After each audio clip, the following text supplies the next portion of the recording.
NTN 24 debate la noticia. A esta hora establecemos contacto en Caracas con el ex embajador de Venezuela ante las Naciones Unidas, Milos Alcalay. Señor ex embajador Alcalay, muy buenas noches. Gracias por acompañarnos acá en el informativo. Nuestra teleaudiencia en el continente americano lo acompaña. Buenas noches. Muy buenas noches, Héctor Fabio. Muy buenas noches, Andrea. Contento Muy amable. de estar con ustedes. Gracias, ex embajador.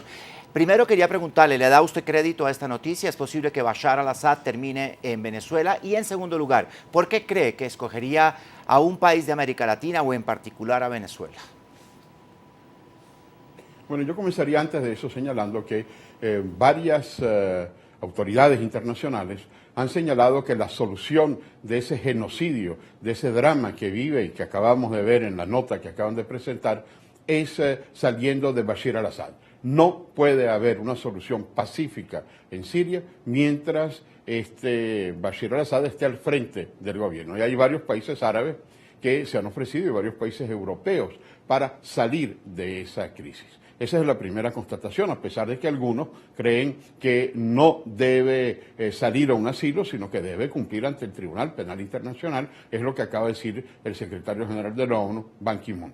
Ahora, el segundo punto, esa visita del vicecanciller sirio por países como Venezuela, Cuba, Ecuador, buscando supuestamente un asilo, sería sumamente grave. Estoy de acuerdo con que se salga de esta situación desde el punto de vista humanitario de Bashar al-Assad, pero lo que pasa es que Venezuela ha adquirido una posición militante a favor de Bashar al-Assad.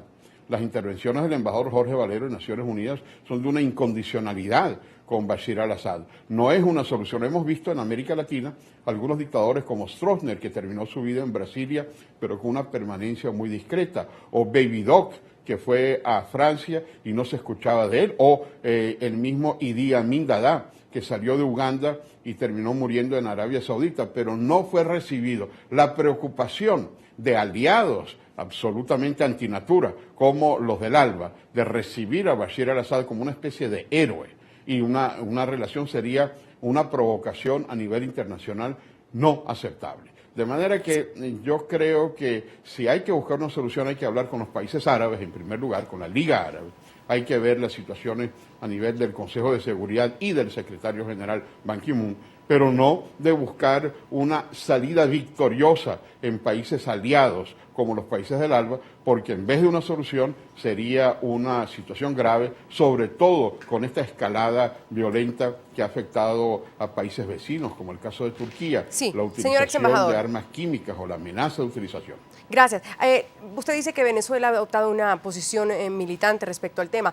Lo mismo ha hecho Ecuador, lo mismo ha hecho Cuba, como para que la mirada de Bashar al-Assad esté en América Latina y no en sus amigos cercanos, los más cercanos que tiene, como China y Rusia. Es así.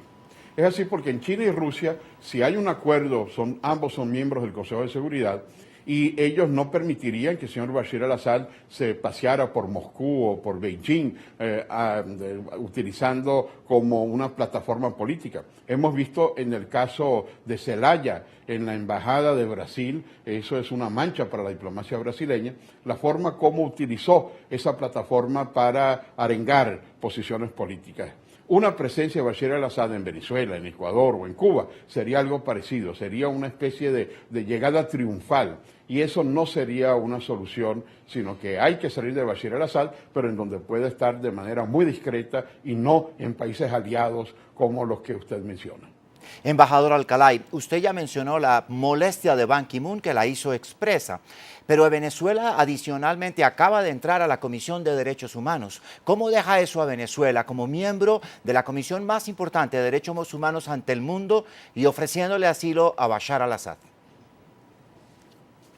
Bueno, en primer lugar es una contradicción muy grande porque paralelamente Venezuela salió del sistema interamericano de salió de la Corte Interamericana de Derechos Humanos, por lo menos interpuso una salida del sistema interamericano de derechos humanos y cínicamente va al Consejo de Derechos Humanos. Por cierto que el sistema mundial universal de derechos humanos vio con mucha preocupación la decisión del gobierno venezolano de salir del sistema interamericano de derechos humanos. De manera que es contradictorio que acepte Lógicamente fue una votación automática, fueron 3 candidatos de América Latina para 3 puestos que se ofrecían, y eso refleja una situación en donde otros países que violan derechos humanos, ahí estuvo la Libia de Gaddafi, ahí ha estado Siria, hay países que permanentemente violan derechos humanos y van al Consejo de Naciones Unidas no para defender los derechos humanos, sino para protegerse ellos de denuncias sobre la violación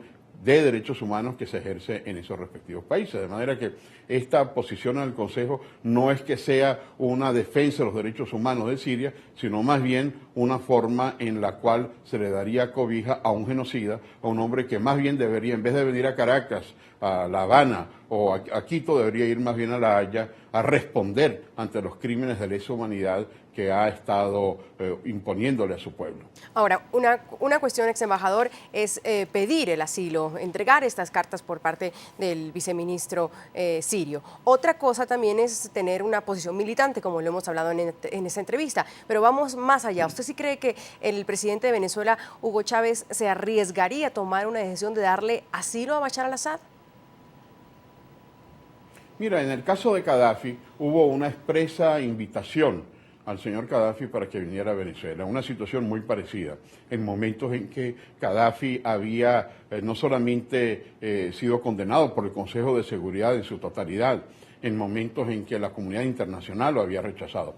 Pero además Venezuela ha venido violando una serie de situaciones. Aquí en el mismo programa se ha reflejado cómo, a pesar del embargo, Venezuela ha enviado 3, por lo que se sabe, 3 supertanqueros con diésel para Siria, ha ofrecido construir una refinería. Es decir, es un país aliado, no es un país neutral, y la decisión del presidente Chávez podría fácilmente orientarse a recibir a su hermano, a su amigo Bashar al-Assad, tal como lo ha dicho el embajador Valero, como decía anteriormente, en una intervención en la Asamblea General de Naciones Unidas, reiteraba la solidaridad con Bashar al-Assad, de manera que eso no sería un asilo, sino que sería una especie de plataforma de protección a un individuo que no sería la salida apropiada. Habría que buscar una salida como la ofrecida por Túnez, por Arabia Saudita, por algún país árabe en donde ciertamente controlarían las declaraciones de Bashar al-Assad. Venezuela, Ecuador, Cuba no son países que podrían ofrecer, garantizar una presencia pasiva de Bashar al-Assad, sino más bien echarle más leña al fuego.